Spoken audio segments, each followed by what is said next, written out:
So remember how I said I wasn't going to wait? It's Romania Black, and yeah, no, sorry about that. It's episode 8 of Gachiakuta, and after episode 7, with all of the questions that were raised with that episode, and like, is Gris dead? Is he alive? They just ended the episode. I was like, no, I can't wait. I literally could not wait. I was like, I've got to find out what has happened and where we're going to from here. And plus, it's the 8th episode, and 8 is my lucky number. So, obviously, I have to find out. So, before we get started, I do have a couple comments from the last couple of episodes that I want to talk about with you all.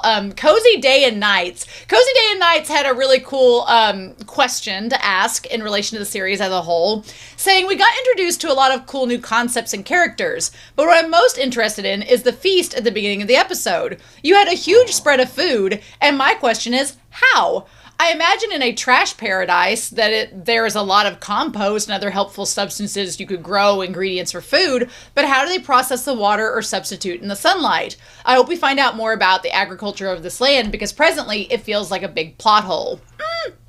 I definitely, on the surface, I could agree with that. I think that the sunlight, they could find some repurposed LEDs, like, you know, people that have indoor plants that use the lights for those.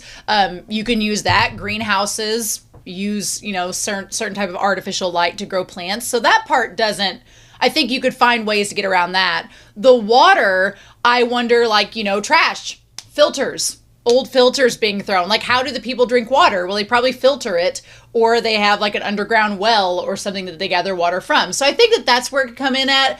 I assume that there is a lot of like makeshift trash greenhouses that have been constructed, or the food looks good but maybe is processed or like junk food. I would be interested in knowing the world building of the agriculture too. As somebody who's from an agricultural background, I would like to know that as well. So maybe we'll eventually find these, you know, ground greenhouses at some point and see how all that comes to play. I don't know. Or maybe somebody's going up to the sphere and stealing food and bringing it back. Who knows? We'll just have to see. But yeah, that's a really good question.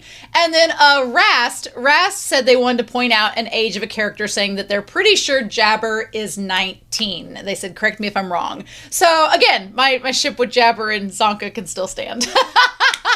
From last episode. So 19 would be about accurate. I could believe that. I could believe a 19-year-old. That checks. That checks out. So I'm super excited to see what we're going to get. Last episode was so intriguing, and we barely had Engine in it, and then Simiyu has just taken a side note, so maybe we'll get more with her, because Simiyu is a fascinating character, and I want more with her, but Jabber has escaped with this mysterious character who's using teleporting manhole covers. I mean, at this point, why not? So anyway, I'm excited. Thank you all so much for your comments and kind words. But we're going to get started with episode 8 of Gachiakuta. And we're going to see what we're going to get here in 3, 2, 1.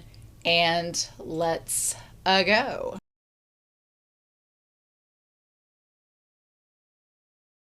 Well, that was great.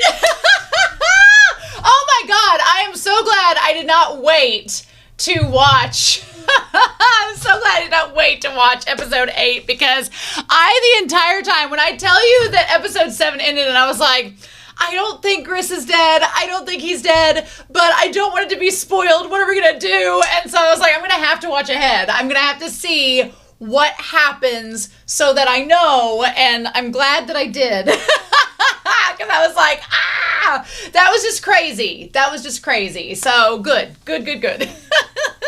So I'm glad that I got some confirmation that Gris is alive. We got to meet a new character because of it. We got to meet several new characters, but this series plays its characters close to the vest. You get to kind of know a character, but you may not know their name, or you learn their name, but you don't know anything about them intentionally and originally, and then you have to figure it out later. Like, this series, it's keeping its world building a little close to the vest, but it's IV dripping out little bits of exposition as we go, which is really exciting. I like a series that kind of eases you into the world building and keeps you wondering and guessing and then gives you answers as you go. That's fun. I'm all about that. So we need to start talking about this episode because we got quite a bit. Whiteboard Coon had to come out because I feel like we're going to need him for a little bit of it. So here in 3, 2, 1, we are going to start looking into this and talking about this episode. They started out, they were really playing, like, of course, they bring out the gloves that are the Watchmen series. We book in the episode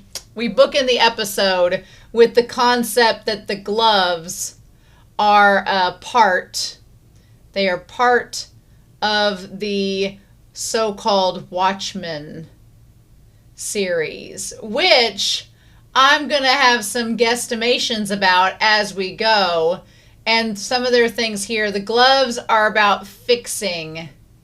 They are about fixing items, and in that, drawing their full potential before letting them kind of basically like Casper the Friendly Ghost, letting them pass on. They finish their unfinished business, and the gloves allow the items to move on. So that's kind of their goal. Now, is this power related to Rudo and his soul? Is his soul kind of bringing out the gloves' soul? I mean, we'll see. You care about an object enough, does your soul kind of imprint on that object? So Rudo's desire to fix things and draw out their true potential, does that imprint upon the gloves and allow them to do just that? I don't know. But the gloves don't have a name, which Jabber's rings having a name in the last episode or two, and then the assist staff which assist staff is such a name. It's more like a title than a name. I mean, you couldn't call the staff, like, I guess it's kind of like my one friend uses a crutch and we call her Crutchella. And so I guess it's like assist staff is like Crutchella. So yeah, maybe. But you couldn't call her Karen or Susan or something, just assist staff. But anyway, we're going to get into the names. But yeah, we bookended with this shot of the logo, which is of the 3, like, spheres. Maybe there's some connection there. The number 3, the triangle, Father, Son, the Holy Spirit, like, it's all going to maybe be connected somehow. We just got to find that out as we go, I guess.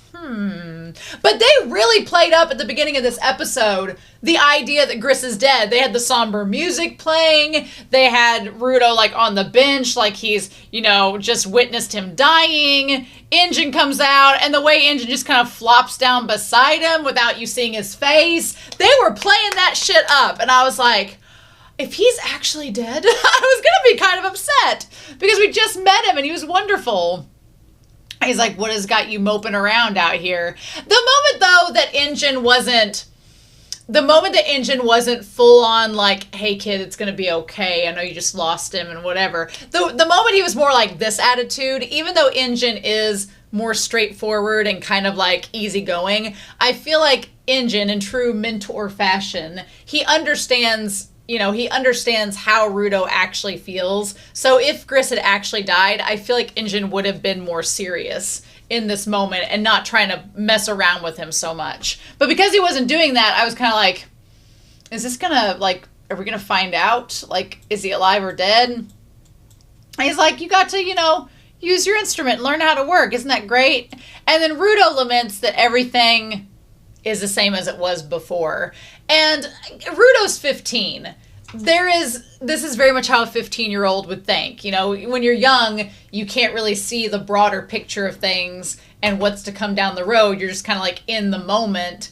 And in the moment, Rudo's like, this person attacked Regto and killed them. This person attacked Gris and nearly killed him. I wasn't able to stop either of those things from happening. I wasn't able to stop or save either of those individuals. So he's like, I feel like I'm a failure. And even though I came down here, tried to start over, tried to like have a clean slate, he's like, I'm getting back to where I started. And, because Rudo is a kid, he can't see what Engine is pointing out, that he's like, well, you've grown a lot. You've gained this ability. You've done this. You've done that. And we, the audience, can see that he's grown a lot since he's gotten there. But Rudo doesn't see that because he's a kid and he can't, like, see it from an outside perspective.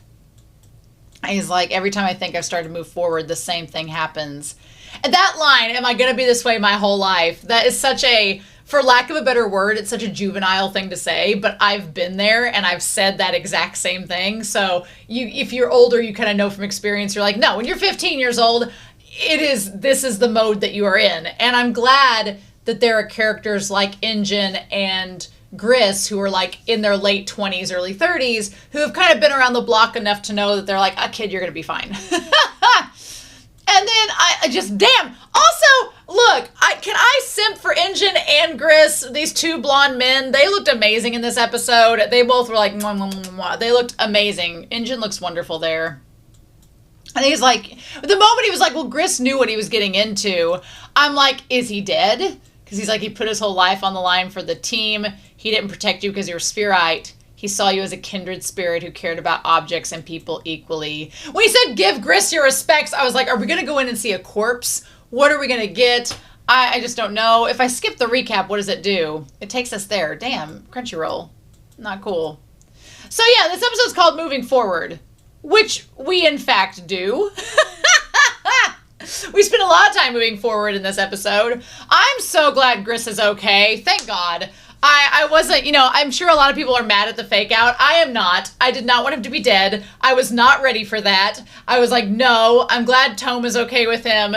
Everything's fine. I like that they got these random pictures of tigers or something put up in the healing area, the hospital wing. That's great. But yeah, he's like, glad you're doing well. And Rudo's like, what is this? And Injun pats him on the shoulder. And he's like, welcome to a shonen. Where it's going to be harder to kill you than you think. But yeah. He's like, how is this even possible? I love Tome and Injun giving him the head pats and like rubbing his head like a cat. And Rudo's just like, I hate both of you. I love it. Make note. Tome is an enabler just like Injun. Make note of that. So yeah, he's like, it's freaking confusing. You took a... And then Rudo at least brings out the obvious. He's like, you took a claw through the chest. How are you not dead? Well, the magic of vital instruments cannot be understated. So we have the real star is this little lady. Aisha Stilza, the cleaner's only giver with the healing power. Let's make note of that. Only giver with the healing power. That's dangerous. Don't let anything happen to Aisha. So we have Aisha Stilza. Aisha Stilza, and she is the only, put it all in caps, only healing giver. She's the only one that has those abilities. That worries me. I feel like she'd be a target, and she's kind of shy, so I don't know, she gives off some kind of Kobeni vibes if you've watched Chainsaw Man. But yeah. And can we just talk about, like, she's so shy, she's like, I really didn't do much, it was just anything. She kind of has, like, the Nurse Joy hat on there. I like that there's like a little plug-in to the hat. Also, can we talk about how great Gris looks in this shot? There's just something adorable about him in there. I'm glad my husband has lived. I'm glad he's alive. Good for him. And then, yeah, and then Folo gets a little bit of... And so Folo gets a little bit of praise as well from Gris. He says, don't look so down. You're the one who got me clear of that berserker. You can't rush your way to becoming a giver. And then, of course, he's like, Aniki, which is like, brother. He's like, and you too, Rudo. Yeah, don't worry about the talisman. I'm glad. He's like, I'm glad I could help someone. That's how I assign worth to things. Nice. And so then, yeah. And so Injun points out that the raiders are targeting cleaners now, which is not good. And he's like, now we're going to have to deal with trash beasts and we're going to have to deal with raiders when we go out there. But we got some new info. It suggests they're doing research into the sphere. Now, we have not seen Injun look in awe or with sparkle heart eyes at anybody in this series so far until this moment. Injun has absolute sparkle eyes for the boss. So I don't know if y'all ship the boss and Injun or if Injun just admires the boss like Rudo admires Injun. I don't know, but those are sparkle eyes. Those are heart eyes right there and then. So we find out with the raiders, we're going to put them down here. We find out with the raiders that they are researching the sphere. They are researching the sphere, which should be noted. And then he's like, who's that? And he says, that's the boss. Love him. Love the design. I want to see cosplayers as this man. I love the hair. I love the yellow. I love the black underneath. I love the coat. I love all of it. And he's like, boss. He's like, no way. This is the cleaners leader. I love his gray eyes. Mm-hmm. He's also a big giant man. Yes. So his name is Corvus, Arca Corvus. So we get his name in here. Arca Corvus is the boss. So lots of my theories are being challenged in this. I do not think that Arca is the one that killed Regto. Too big. Like, just not slender enough. He's too bulky, too beefy. And he does not give off those vibes. So there goes that theory. He's like, I found myself in the position as the leader of the cleaners. And so I like how he says at first, he's like, you know, if you were just staying here temporarily, I'd kick you out. But since, you know, you kind of bonded with us and you've gotten a good ability, I guess I'll, you know, let you stay because you can contribute to the cause. Nice. I hereby welcome you to the cleaners. So then he's like, I've got some clothes for you and some information. So with that, I also like the back of his head has this eye on it, which is pretty crazy. It looks like a watchful eye and stuff. Very fascinated by his design. I like the character design a lot. So the border is between the sphere and the ground. So we established that there is the sphere. I'm going to draw this little city sitting up here on this little floating island. It's giving me Sonic the Hedgehog floating island vibes. And then here is the ground with like the cities and then all the massive piles of trash. So you have the ground here and the sphere there. And then somewhere along in between is the border.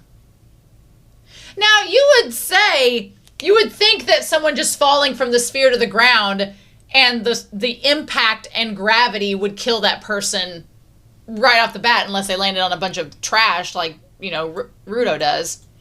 But he says it says all who try to reach the sphere die while crossing the border. So apparently this place is like certain death. Certain death. You're going to die in the border. I mean, I could understand maybe there's some people like that are stationed around the edge of the border that are like sniping the people that try to get through. Maybe they use their, you know, giving powers to do that, to get rid of them. I do wonder why they have the necklace, like if it's just a statement or what it does. Like, what's the point of the necklace? I don't know the point of the necklace. I'm curious what the point of it is. Maybe we'll find out. But yeah, I also want to make note, like I like his jacket. I like that it's a short sleeve jacket. And he's got the big pants and the red socks and everything. I think my favorite part about Rudo's outfit is that he has like the key-free tight sleeved, if you're watching Witch Head Atelier, the key-free skin tight black like bodysuit like top there, but it kind of fits Rudo because he's kind of closed off to everybody and it's like a security blanket for him. That's how I read it, you know? Plus it's gonna look really cool if it gets ripped. So yeah, he has this eye and these clovers. Interesting. Here's an interesting story. There's a woman who lives in the no-man's land closest to the border. So wherever the border is, I don't know how you live closest to it, but there is a woman who watches, which I wonder if that is connected to the concept of the Watchmen. There's a woman who lives in the no-man's land closest to the border. And so he tells this story. I wondered if he was the one that saw her, if he was the traveler, because we don't get to see the traveler's face. And the woman helped them. Yeah, the traveler asked, why do you live in a place like this? And the woman replied, I'm watching the people who fall from above. The woman had lived there for many years watching. And the woman said, though there are those who come and go without dying. So the woman that watches has noticed that some survive the fall. Interesting. Now, is this woman related to the person that killed Regto? Could be. We don't know. There's a chance she's seen people capable of crossing the border alive. Okay, as well as how you made it down here without dying. He's like, are you going to go or are you going to stay? And I like that Rudo's like, I have to go. And so he's got his little cleaner uniform. Nice. I love it. Everybody's so fashionable in this series. The only ridiculous part of this entire episode, which this is based off a manga, the only weird part is like the idea that Rudo was too fat to get through the door and he looked like a monster. Obviously, that's an exaggeration. Obviously, he's fine in the next scene. It's a little over the top and ridiculous, but the bait and switch of the scene and the setup, it is funny.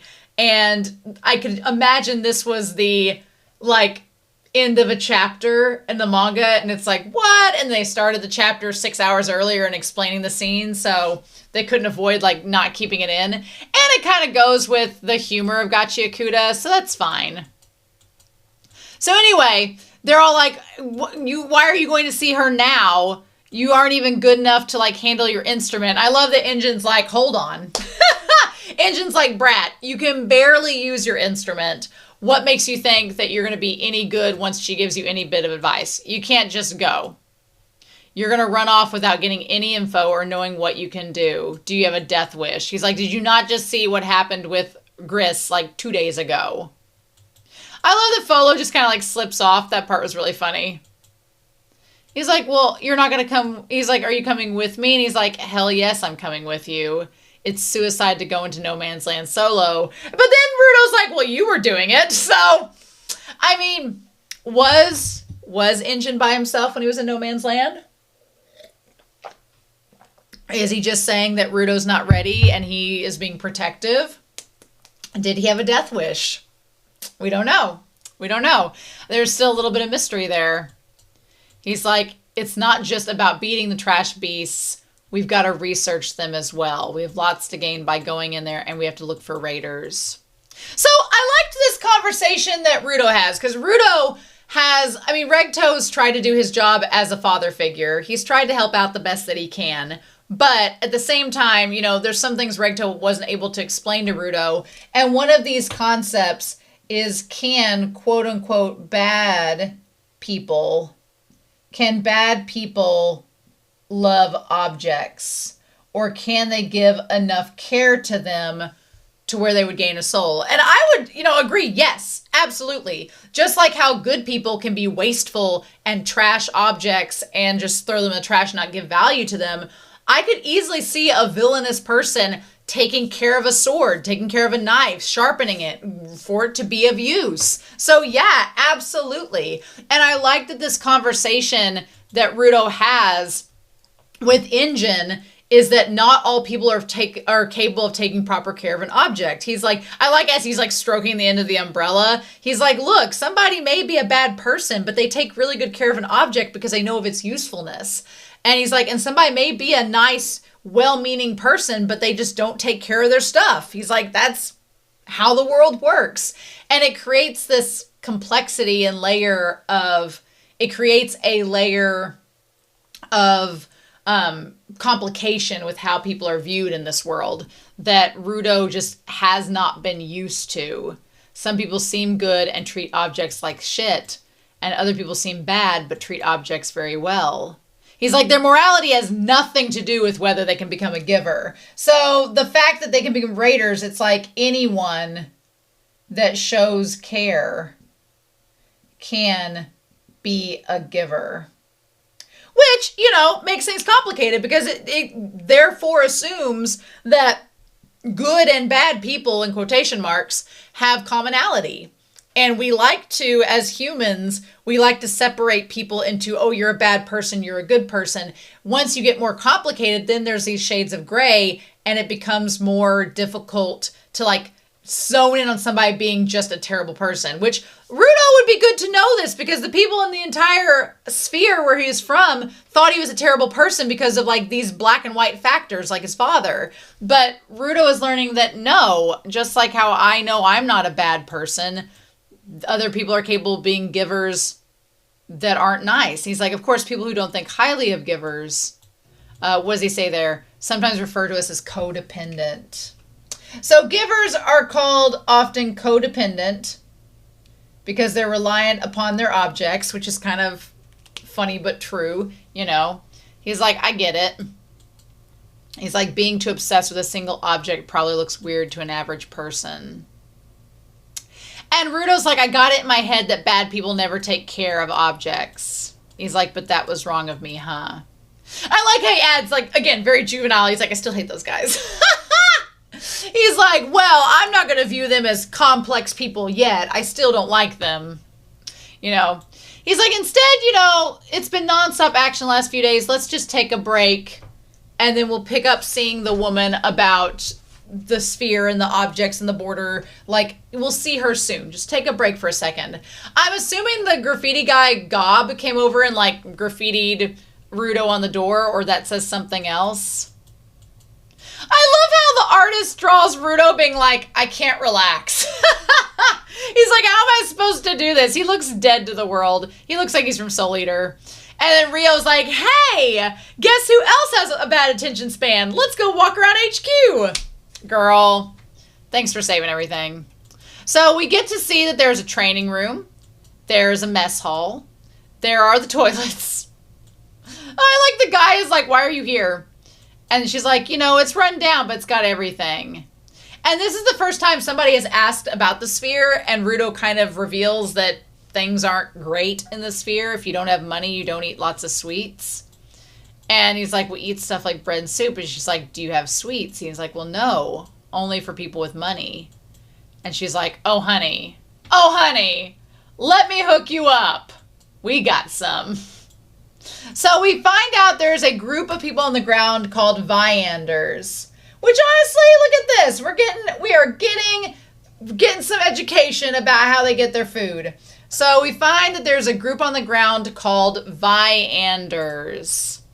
And these people, we buy from the cleaners, buy sweets from them. So they are, I think he said they're made up of givers who can cook. He said that anytime there's a giver who can cook, they try to like snatch them up for their own stuff. I love this, like, he just looks like a cat that's found a shiny toy. He's never had sweets. Oh my God. Meanwhile, Injun is playing cards against the guy that's with the kid with the overalls. Sweets are more popular here than drugs. I mean, if you think about it, the idea of sweets. I mean, sugar is addictive. Sugar addicts. If you think about it, like, sugar is accessible, and it's kind of like coffee. Caffeine is an addiction. That's my addiction, and I do like sweets, so I would have an addiction to sugar. So he's like, you know, people don't eat as much drugs here as they do, you know, sugary sweets, because they're much more easy to get by. And Rudo is an addictive personality. He immediately dives in. Because of all the pollution, it's hard to grow crops down here. So the Vianders collect givers who specialize in cooking. So basically the Vianders gather people who can cook that also have ability to use instruments to make better food. That explains some things. And when you think about it, like, sweets mainly involve sugar and flour and water. And I mean, eggs would be important, but you don't have to grow vegetables to make sweets. Other than the wheat for the flour, you don't have to grow any of the other stuff. So, interesting. Well, I mean, the sugar you'd have to get, but thanks to them, we have more sweets down here than they do up there. Interesting. So yeah, she's like, they're able to give us more sweets than the sphere. And he grabbed that macaron, which honestly, I don't know how you all feel about macarons. I feel macarons are kind of like, they're sweet, but they're not like, they're like a little sweet. Like if he had grabbed that brownie or those cookies, I love, everything is so over the top. Like he has this beautiful initial like urge of sugar. And then he just, and then just gets a rush. Like at first I didn't know if he would like get sick from the sugar, but no. That is the experience of anyone that has ate a lot of sugar before. And then he just starts eating everything. And Injun's like, aw, he's a sugar addict in the making. Yeah, he's like, you're gonna go fat. So anyway, while this guy's playing, this giver comes up with the binky in their mouth and asks for one of the sweets. And Rudo's like, I don't normally share, but he's like, I want to eat more. But then he gives the sucker to the kid who takes it. And Rudo's like, and then goes to shake his hand. He's like, oh, he wanted more. He didn't want to shake his hand. He wanted more food. Oh, my God. And I love how Rudo's like, what's with the spoiled brat as he's eating all of the sweets. And Injun's like, are you serious? Really? And he's like, oh, sorry. Now, what did he say there? He says, hey, dear. So I don't know if this is supposed to be like a girl. If they're supposed to be a girl.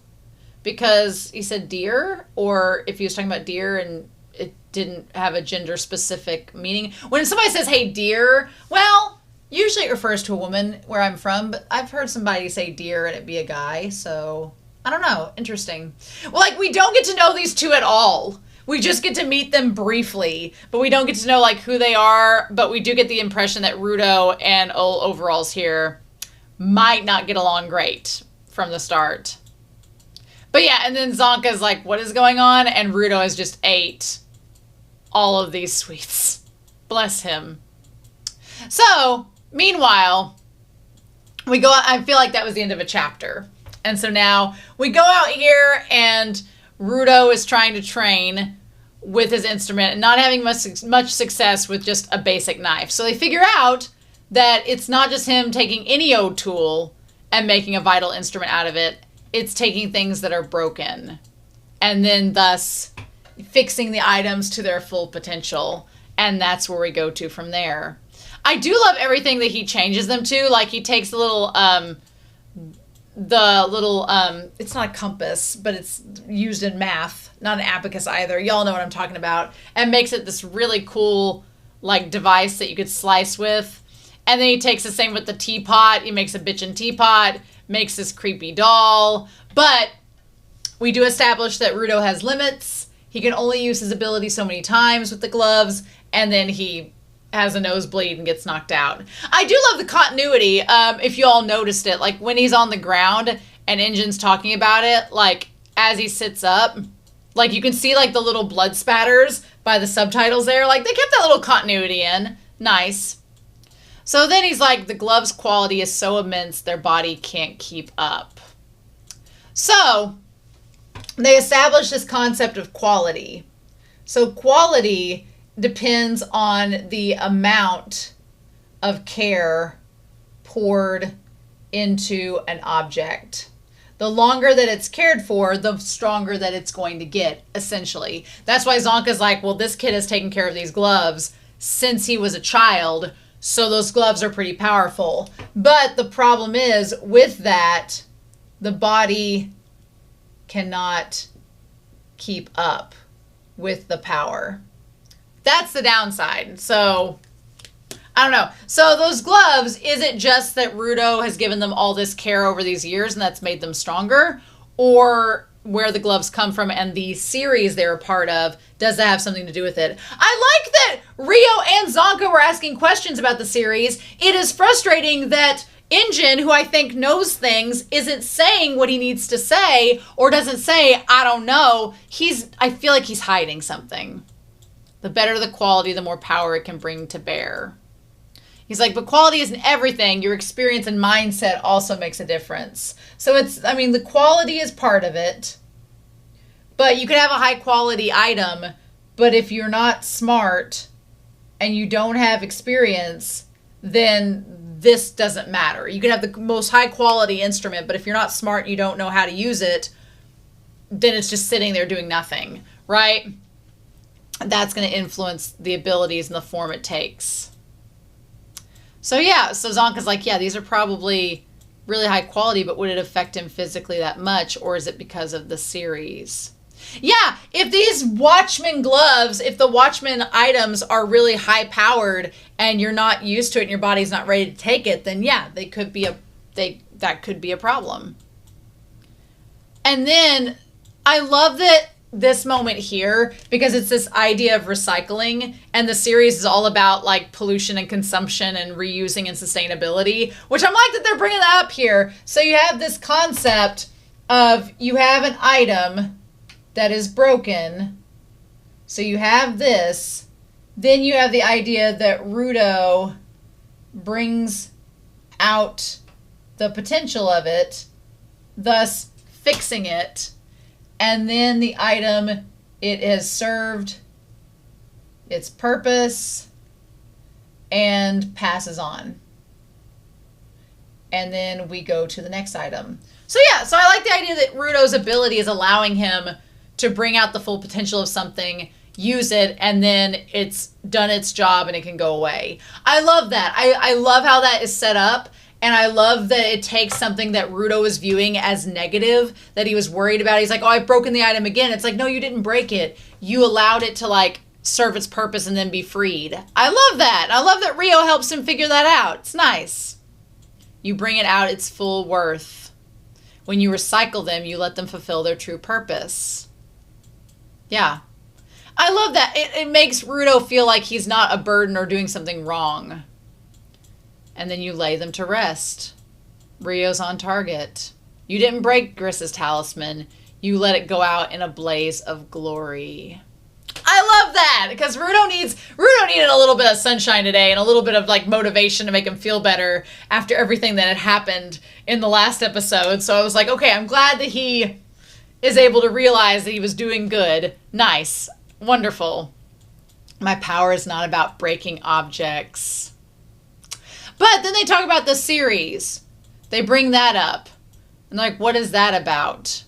Are there more items out there like them? And he's like, do yours have a name? So of course, right as we're about to find out about the series and if there's more items, they're like, wait, do those gloves have a name? And he's like, I don't know. I never thought about giving them a name.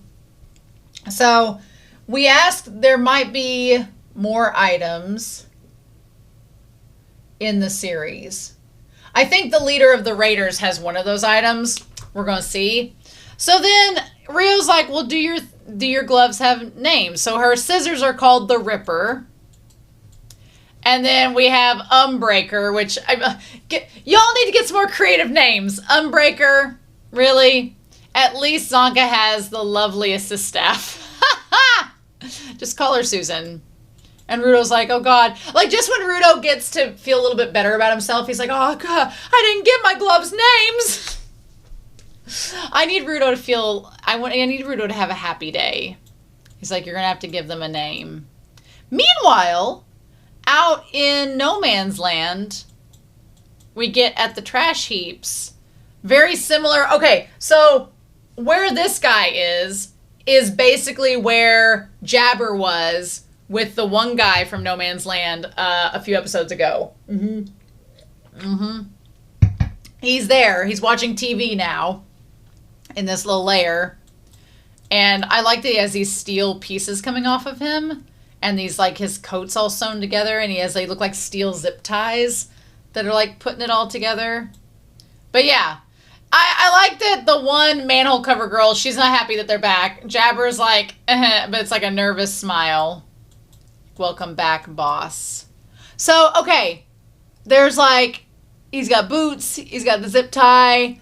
He's got something on his back. The cleaners, the city of art. So what he talks about, we have the cleaners, which we know who the cleaners are.